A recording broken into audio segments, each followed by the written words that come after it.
किसान भाइयों, तरबूज की फसल का आपका टोटल उत्पादन डिपेंड करेगा आपके द्वारा ऊपर से दी जाने वाली खाद उर्वरकों पे, यानी कि फर्टिगेशन पे। भले ही बुआई से पहले आपने कितनी भी अच्छी मात्रा में गोबर की खाद डाल दी हो, भले ही रासायनिक खाद उर्वरक आपने कितनी भी अच्छी मात्रा में डाल दिए हो, लेकिन बाद में सही अवस्था पर सही तरीके से और सही खाद उर्वरक तरबूज की फसल में सबसे ज्यादा जरूरी है, अच्छे वृद्धि विकास, अच्छे फल फूल और अच्छे उत्पादन के लिए। और दोस्तों, आज का ये वीडियो उन किसान भाइयों के लिए काफी ज्यादा इंफॉर्मेटिव होने वाला है जिन्होंने तरबूज नवंबर, दिसंबर और जनवरी माह में लगा दिया है, क्योंकि अब उनकी जो फसल है वो फर्टिगेशन के लायक हो चुके हैं। अगर आप सही समय पर सही खाद उर्वरक अपनी फसल में देते हैं तो आप ये मानिए, जहां पर बाकी के किसान भाई या अब तक आप सही फर्टिगेशन ना करके करीब 1 एकड़ से 100-125 या मैक्सिमम सिर्फ 150 क्विंटल तक उत्पादन निकाल पाए हैं, उसी उत्पादन को आप करीब 300 से लेकर और 400 क्विंटल तक ले जा सकते हैं,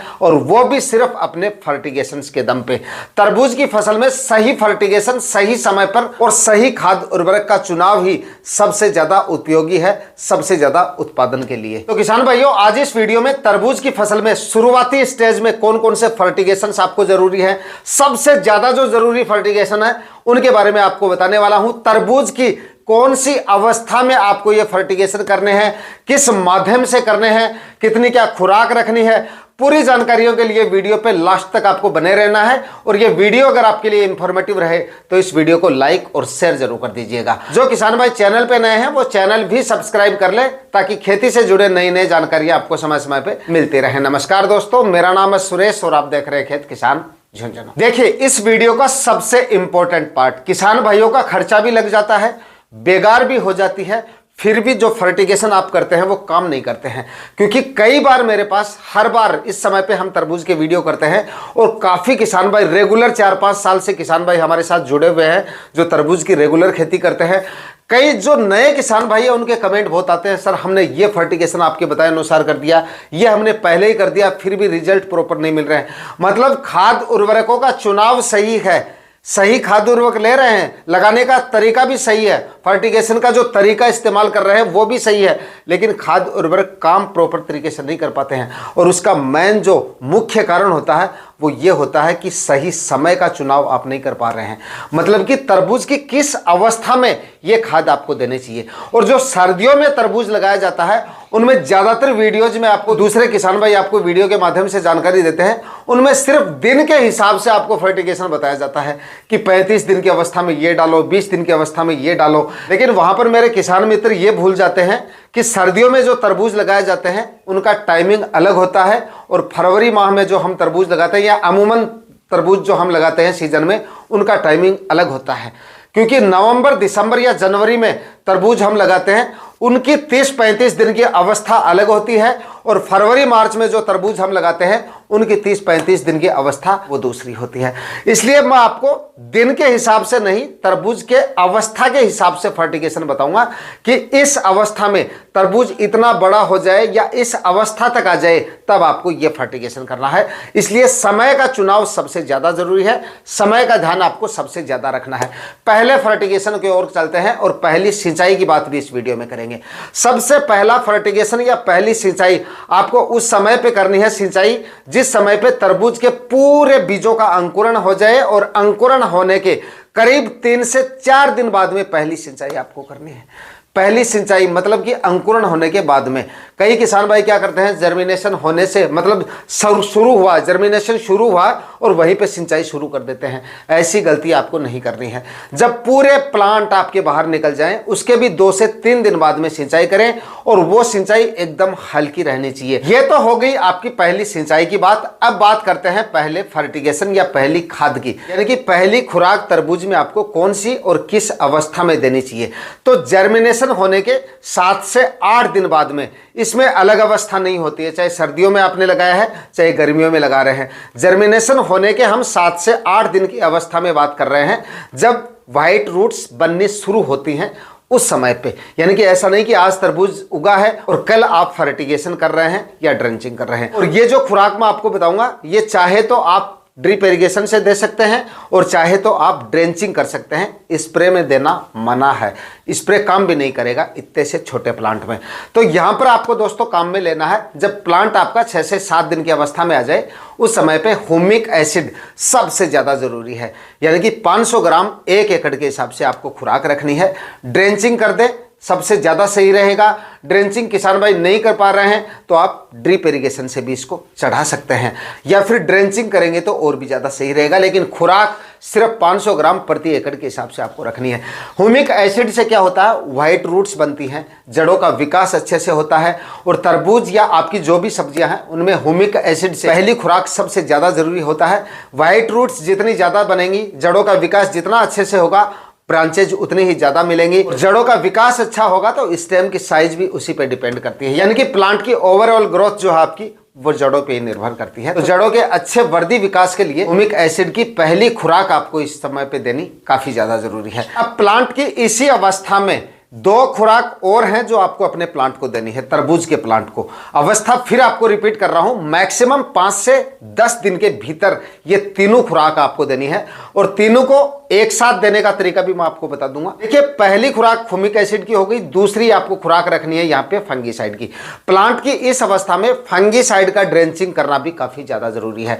और आपको एक चीज और बता दूं, ये जो खुराक आप देने के तरीके मैंने आपको ड्रिप से बताए हैं, ड्रेंचिंग बताया है, लेकिन सबसे बेस्ट जो तरीका है प्लांट की इस अवस्था में वो ड्रेंचिंग ही है। क्योंकि ड्रिप से अगर आप देते हैं तो एक तो सिंचाई का लोड ज्यादा हो जाएगा, और दूसरा इसमें मतलब जड़ों के पास देना जरूरी होता है। जो भी खुराक प्लांट की इस अवस्था में हम देते हैं तो इस अवस्था में प्लांट के पास कोई जड़ें नहीं रहती है, मतलब एकदम छोटा होता है।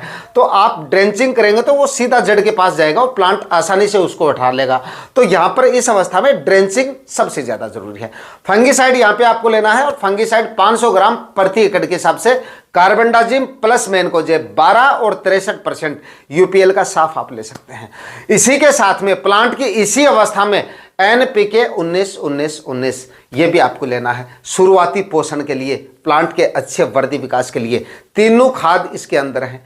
19-19 मतलब 19% नाइट्रोजन है इसमें, 19% इसमें फास्फोरस है और 19% इसमें पोटेशियम है, जो प्लांट की इस अवस्था में ये तीनों खाद काफी ज्यादा जरूरी है। अब दोस्तों बात करते हैं ये तीनों खुराक प्लांट को किस विधि से देनी चाहिए। तो देखिए, मैंने दोनों विधि आपको बताई हैं, और मतलब अलग अलग विधि से देंगे तो इसमें बेकार आपकी काफी ज्यादा होगी, और एक साथ दे रहे हैं तो वो आप तरीका सुन लीजिए। तो देखिए, पहला तरीका तो यही है कि तीनों की अलग अलग ड्रेंचिंग करें आप, और तीनों की अलग अलग ड्रेंचिंग का समय है। जैसे पहली ड्रेंचिंग आप ह्यूमिक एसिड की कर रहे हैं तो 4, 5, 6, 7 दिन की अवस्था में कर दें। उसके बाद में 2-3 दिन बाद में आप जो फंगीसाइड ले रहे हैं उसकी ड्रेंचिंग कर दें। उसके 2-3 दिन बाद में आप जो है एनपीके 19-19 की ड्रेंचिंग कर दें। लेकिन ये तरीका जो है वो थोड़ा सा मुश्किल है, इसमें आपकी बेगार जो है वो काफ़ी ज़्यादा हो जाती है। एनपीके 19-19 की जो खुराक है इस अवस्था में वो आपको 3 से 6 केजी तक रखनी है, और ये 2 पार्ट में आपको देना है। एनपीके 19-19 पहली खुराक में आपको 3 केजी ही लेना है, और उसके बाद में 7-8 दिन बाद में हम 3 केजी की जो बची हुई खुराक है वो बाद में दे देंगे। अब देने का सुरक्षित तरीका क्या है, मतलब तीनों को एक साथ ड्रेंचिंग अगर आप कर रहे हैं तो आपको क्या करना है, 3 बाल्टियां लेनी है, तीनों को अलग अलग मिक्स करना है। ऐसा नहीं कि एक ही बाल्टी में आपने ह्यूमिक एसिड डाल दिया, उसी में फंगीसाइड डाल दिया और उसी में आपने एनपीके 19-19 डाल दिया। सबसे गलत तरीका है ये।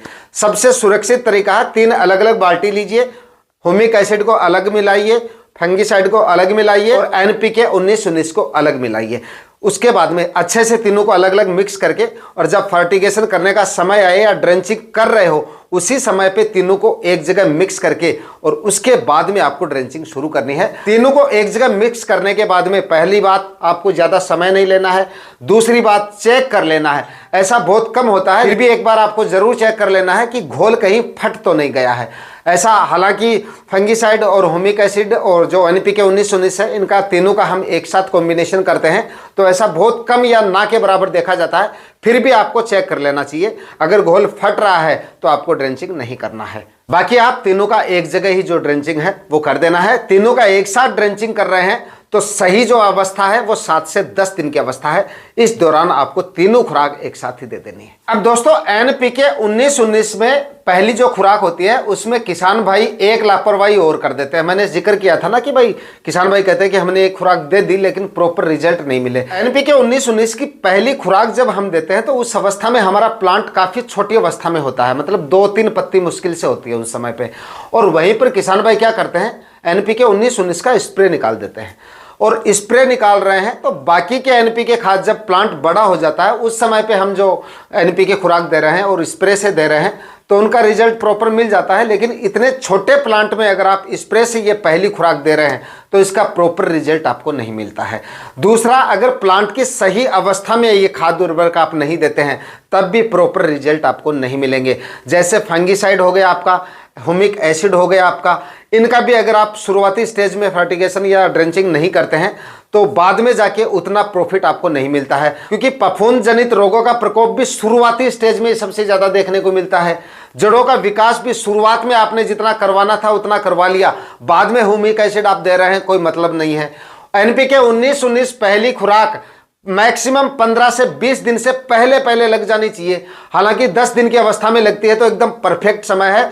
मैक्सिमम समय आप लेना चाहें तो 15 से 20 दिन की अवस्था, उससे ज़्यादा का समय ले रहे हैं आप तो मेरे ख्याल से बाद में कोई उतना ज़्यादा आपको इसमें रिजल्ट नहीं मिलता है। क्योंकि दूसरी खुराक NPK 19-19 की दूसरी खुराक हम 2 भागों में दे रहे हैं। पहली खुराक 3 kg जो ड्रेंचिंग में हम ले रहे हैं, दूसरी खुराक जो हम लेंगे वो उसके 7 दिन बाद में लेंगे। बचा हुआ जो 3 kg आपने NPK 19-19 है अपना, वो 3 kg हम करीब 7 से 8 दिन बाद में दूसरी ड्रेंचिंग या दूसरे फर्टिगेशन में वो आप ड्रिप इरिगेशन से चढ़ा सकते हैं, क्योंकि तब तक हमारा प्लांट जो है वो थोड़ा ठीक हो जाता है, जड़ों का विकास भी थोड़ा ठीक हो जाता है और बाद में जो जड़ में हम खुराक देते हैं वो धीरे धीरे प्लांट को मिलती रहती है। और जो खुराक हम NPK खादों की स्प्रे से देते हैं उनके रिजल्ट तो तुरंत मिल जाते हैं लेकिन वो लंबे समय तक काम नहीं करती, इसलिए जड़ों में जो खुराक देंगे वो ज्यादा काम करेंगे। बाकी दोस्तों तरबूज के अगले फर्टिगेशन के वीडियो आपको समय समय पर मिलते रहेंगे अगर आप ज्यादा से ज्यादा तरबूज कमेंट में लिखेंगे। आज के वीडियो में इतना ही। वीडियो अगर आपके लिए इंफॉर्मेटिव रहा तो इस वीडियो को लाइक और शेयर जरूर कर दीजिएगा। चैनल पे नए हैं तो सब्सक्राइब जरूर कर लीजिएगा। मिलते हैं किसी और वीडियो में नए टॉपिक के साथ, तब तक के लिए जय जवान जय किसान।